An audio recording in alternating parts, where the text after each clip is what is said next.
On Mother's Day, my daughter tried to give me the gift she made in school, a little paper flower glued onto a folded card. Before she could even reach me, my aunt stepped between us, took it from her hand, and said, "That's not for her. Real moms have husbands." I stood there in the middle of my uncle's living room while everyone else smiled, sipped sweet tea, and passed around bouquets of roses. My cousin Sienna was already posting group photos with the caption, "Three generations of strong women." I wasn't in a single one. I wasn't even offered a flower. My daughter, Mia, looked up at me, confused and crushed. Her hand was empty. Her little mouth trembled as she whispered, "But I made it for you." I knelt down to hug her, but someone pulled her away. They were laughing again, moving on like nothing had happened. "My name is Alara. I'm a mother. I'm also a veteran, and according to my family, I don't count." But just when I thought I couldn't feel any smaller, the front door opened. A woman in uniform walked in, looked straight at me and said, "She's the reason I'm alive." That was the moment everything changed. My name is Alara Wynn. I'm 32 years old, a single mother, and a veteran of the United States Army. I've been back in Georgia for almost a year now. Most days I'm juggling a job at a logistics company during the week and a night shift at a diner on the weekends. It's not glamorous, but it's honest work. I rent a small 2-bedroom apartment where the walls are thin and the water takes forever to heat up. But my daughter, Mia, laughs there. That's all I need. Mia is 6 years old and too smart for her own good. She talks with her hands and asks questions about everything. She has this wide, earnest smile that makes strangers in grocery store lines stop and talk to her. She likes pancakes with strawberries on top and carries a purple backpack covered in dinosaur stickers. She calls me her super mom, though I don't feel like one most days. I do my best, and I pray that's enough. This Mother's Day, I thought maybe things would be different. It was the first one since I came home from my last deployment, the first one since my mom passed. My Aunt Clara decided to host a family get-together at her place, just outside of Savannah. She said it was important to be together. Her exact words were, "We need to show the kids what a real family looks like." The day was bright, the kind that makes you believe summer's already arrived. Aunt Clara's backyard was decorated with folding chairs, floral centerpieces, and a chalkboard sign that read, "Honoring Our Mothers." She always liked to put on a show. I could smell grilled corn and smoked ribs coming off the patio. My Uncle Matt was flipping burgers and waving everyone over with a spatula in one hand and a beer in the other. He always had a gentle kindness about him, but he let Clara run the show. Inside, the house looked like something out of a Pinterest board. Mason jars, homemade pies, a photo wall covered with baby pictures of all the moms and their children. I noticed none of the pictures included Mia or me. I brushed it off, told myself maybe it was an oversight, maybe they just didn't have a recent one. Sienna was already there with her husband, Mark, and their twin boys. She wore a pink maxi dress and heels like she was headed to a wedding. She called out to me from across the kitchen, "You clean up nice, Alara," and gave me a quick smile that didn't reach her eyes. I thanked her, even though it felt like a jab. Mia tugged at my hand. "Can I give you your present now?" "Not yet, baby," I said. "Let's wait until everyone's here." She nodded and clutched her backpack to her chest like it held gold. I knew what was inside, a construction paper card she'd worked on all week at school. It had a drawing of the two of us standing under a tree and a paper flower she'd made from coffee filters and glitter glue. She'd shown it to me once by accident and begged me to forget what I saw so it could be a surprise. I promised her I would. When the last of the family arrived, Aunt Clara clapped her hands and told everyone to gather around. It was time for the Mother's Day tributes, she said. "Let's show our appreciation to the women who do it right," she added, loud enough that I felt it hit me like a slap. One by one, the husbands and kids handed out flowers to their wives and mothers. There were hugs and pictures and speeches. Clara got roses from Uncle Matt. Sienna received lilies from Mark and the boys. My cousin Tara was handed a daisy bouquet with a handmade note. I stood there, smiling, nodding, trying to disappear. Mia leaned into my side and whispered, "Is it my turn now?" Her voice was small, hopeful. She reached into her bag and pulled out the card, the paper flower trembling slightly in her hand. That's when Clara stepped forward. She didn't look at me. She looked at Mia and said, "Sweetheart, no. That's not for her. That's for real moms." Mia froze. Her little hand tightened around the card. My heart sank. Sienna laughed, not loudly, but enough. Maybe next year if you find a man. The words burned in my ears. I looked down at Mia, and she looked up at me, confused, hurt. She turned her face away as if she'd done something wrong. I knelt beside her, trying to reach her, to hold her, but Clara had already taken the card from her hand and set it on the kitchen counter like it was garbage. That was the moment everything started to unravel. Mia stood still, her tiny shoulders slumped forward, her hands now empty. The card she had worked so hard on was left on the counter next to a half-eaten fruit tray. I watched her stare at it like it had turned into something unfamiliar. I crouched beside her again and whispered, "That was beautiful, sweetheart. You made that for me, right?" She nodded slowly, still looking at the floor. I tried to reach for her, but she stepped back, confused, embarrassed, hurt in the way only children can be, purely and completely. Behind me, Aunt Clara clinked her glass. "Let's get a picture with all the moms," she said. "You know, the real ones." She smiled like it was a joke, but the tone in her voice made it clear she meant it. I looked around. No one spoke up. Not my uncle, not Sienna, not Tara. Even Uncle Matt, who always seemed to find the right words, stayed quiet. He wouldn't meet my eyes. Sienna stood next to her husband, Mark, laughing softly as she adjusted her necklace. I mean, I get it. Not everyone's cut out for the whole family thing. She looked directly at me. Takes more than just having a kid. I wanted to respond. I wanted to scream. Instead, I held Mia's hand and walked her outside, away from the cameras and the whispers and the fake smiles. She didn't say anything. She just kept her head down, dragging her feet along the grass until we found a quiet spot beneath the oak tree at the edge of the yard, the same tree I used to climb as a kid when I felt like I didn't belong. I hadn't been back here in years, but my legs carried me there like they remembered the way.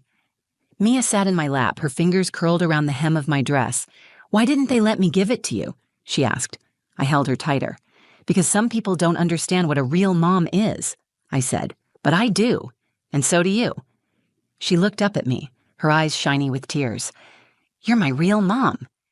That should have been enough. It was enough. But it still hurt. I thought about my own mother, Diana. She would have shut Clara down before the words even left her mouth. She never cared about appearances or what people thought. She raised me and my brother on her own after my dad left, and she never let anyone call her less than whole. She had fire in her, the kind that lit up a room and burned anyone who tried to diminish her. I wondered what she would say now if she were here. I wished I had her voice in that moment. The air outside felt heavy. Laughter and camera shutters echoed from the house behind us. It was like we had been erased from the celebration entirely. Mia kept asking if we were going to stay for cake. I told her we'd wait a little longer, maybe just until the pictures were over. I didn't want her to leave feeling like this. I didn't want this to be what she remembered about Mother's Day. Back inside, Clara handed out gift bags. Sienna was opening hers, squealing over a scented candle and some kind of expensive body lotion. Tara was comparing flower arrangements with the others, asking which color roses matched her living room. I stepped through the back door with Mia beside me, holding my head high even though my chest felt like it was caving in. I was going to say thank you and quietly take Mia home. I had no intention of giving them the satisfaction of seeing me break, but just as I reached for the gift Mia had made, Clara turned to block me again. "Please don't make a scene," she said, voice low but sharp. "This day isn't about you." I stared at her, stunned. "I'm a mother," I said. "That makes it about me, too." Sienna stepped in, smirking. "You're not a wife, that's the difference." Mark put a hand on her arm, telling her to ease up, but the damage was already done. I didn't speak again. I picked up the card and the paper flower, even though the petals were crumpled now.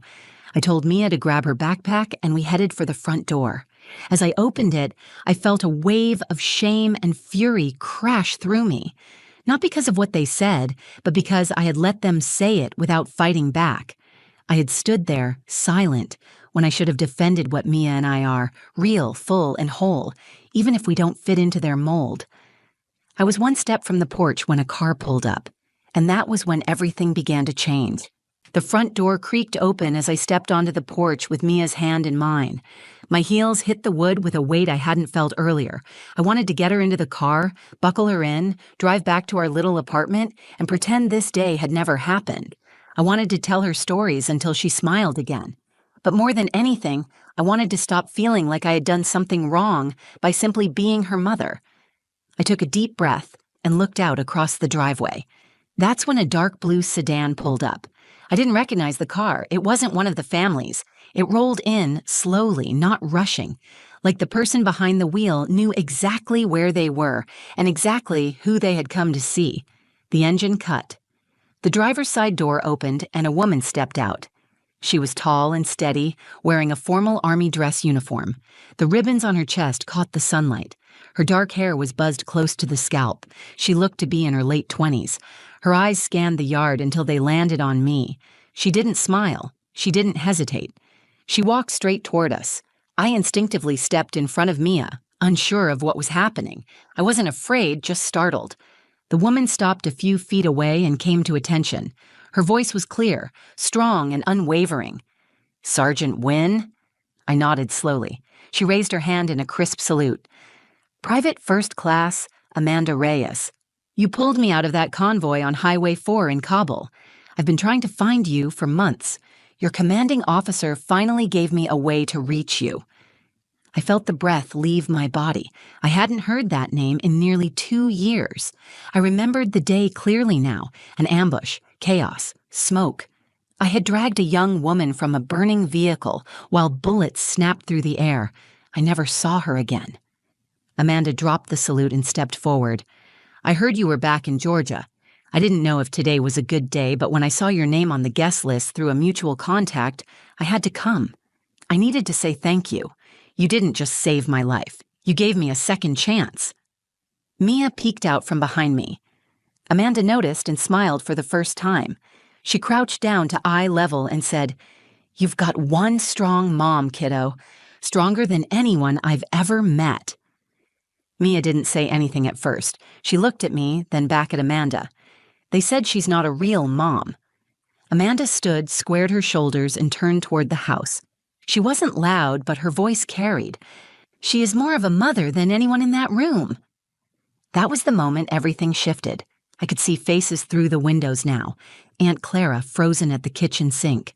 Sienna with her arms crossed, no longer smirking.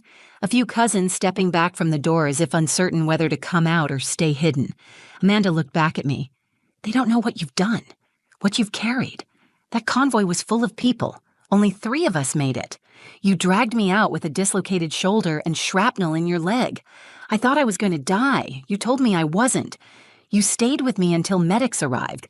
That day made me believe in something again, in people again." I didn't know what to say. My throat tightened. Mia held onto my dress, watching me closely.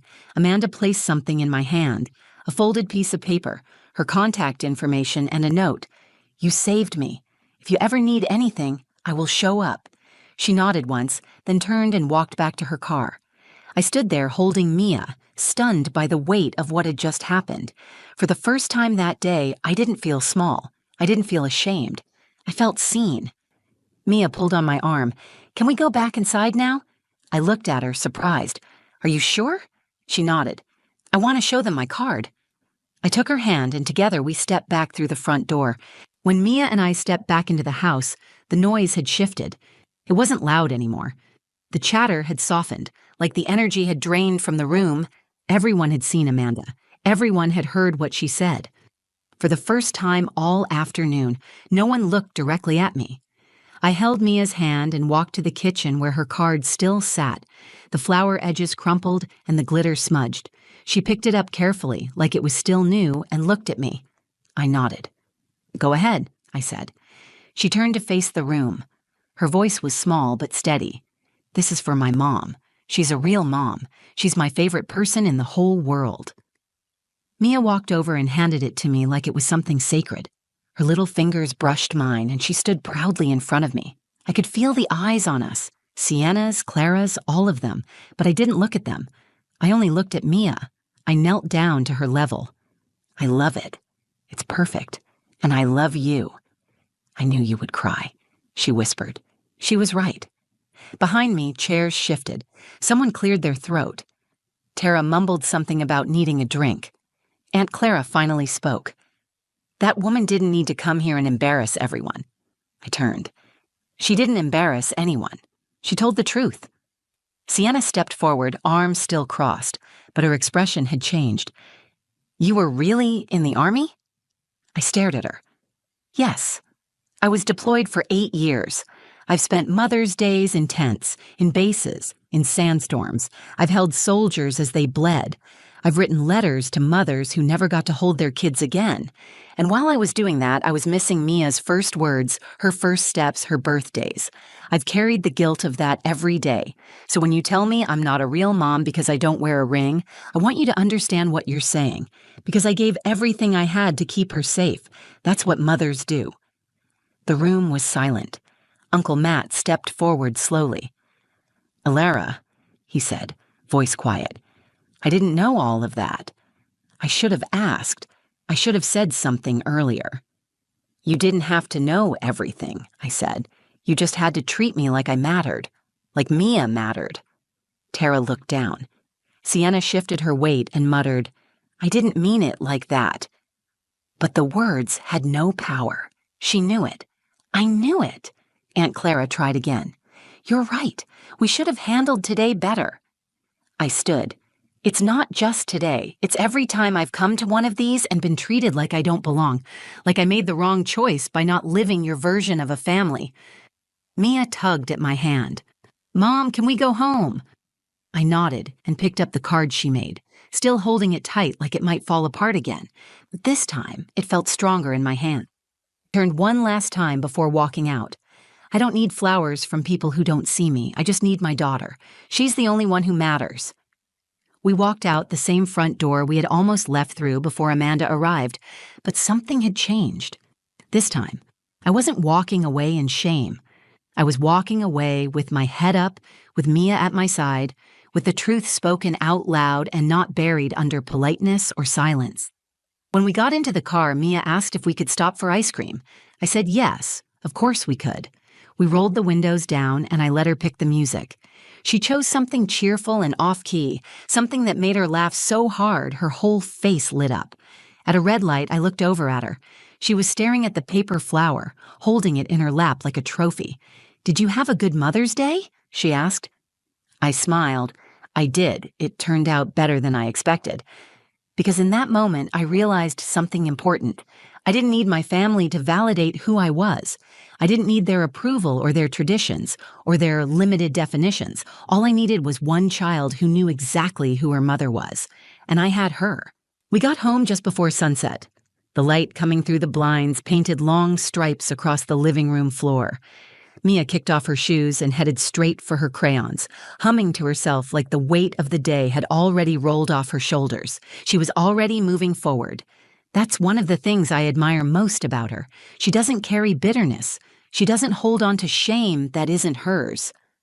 I sat on the couch, card still in my hand. I read it again, even though I already knew every word.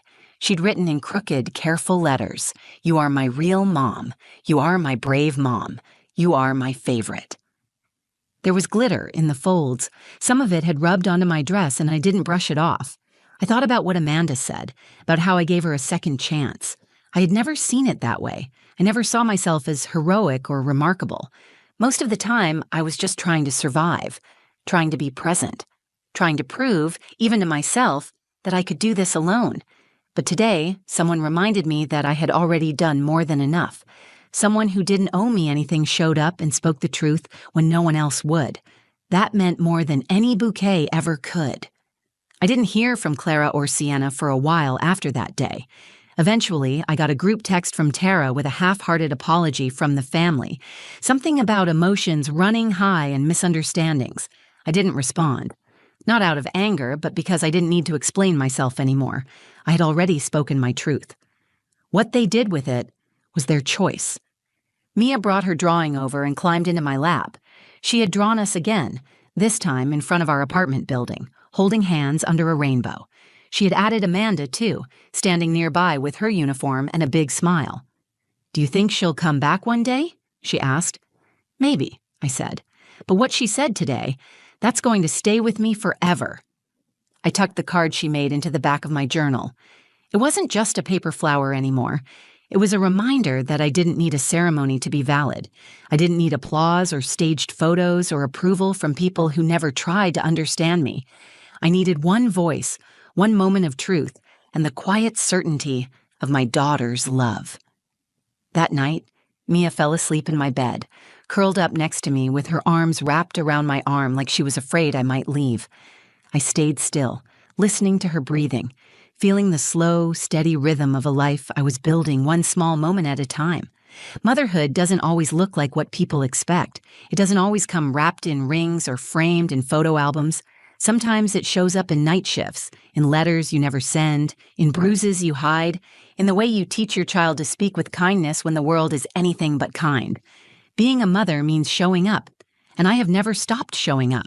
So if anyone ever asks me again if I'm a real mom, I'll remember the way Mia held that card. I'll remember Amanda's voice. I'll remember the silence in that house when the truth landed so loud that no one could hide from it. And I'll answer without hesitation. Yes, I am. If this story moved you, if it made you think about what motherhood truly means, then I hope you'll take a moment to reflect on the mothers in your life. The loud ones, the quiet ones, the ones who show up in ways that don't always fit the mold. And if you're a mom who's ever felt invisible, unheard, or unrecognized, I want you to hear this. You matter. Your love matters. Your story matters. If this video spoke to you, please like it. Share it with someone who needs to hear it and leave a comment below. I would love to hear your story too. Whether you're a mom, a daughter, or just someone who believes in giving people their flowers while they're here, your voice is welcome here. And don't forget to subscribe to the channel for more true, emotional stories like this one. There's strength in being seen, and this space is here to remind you, you are never alone. Thanks for watching. I'll see you in the next story.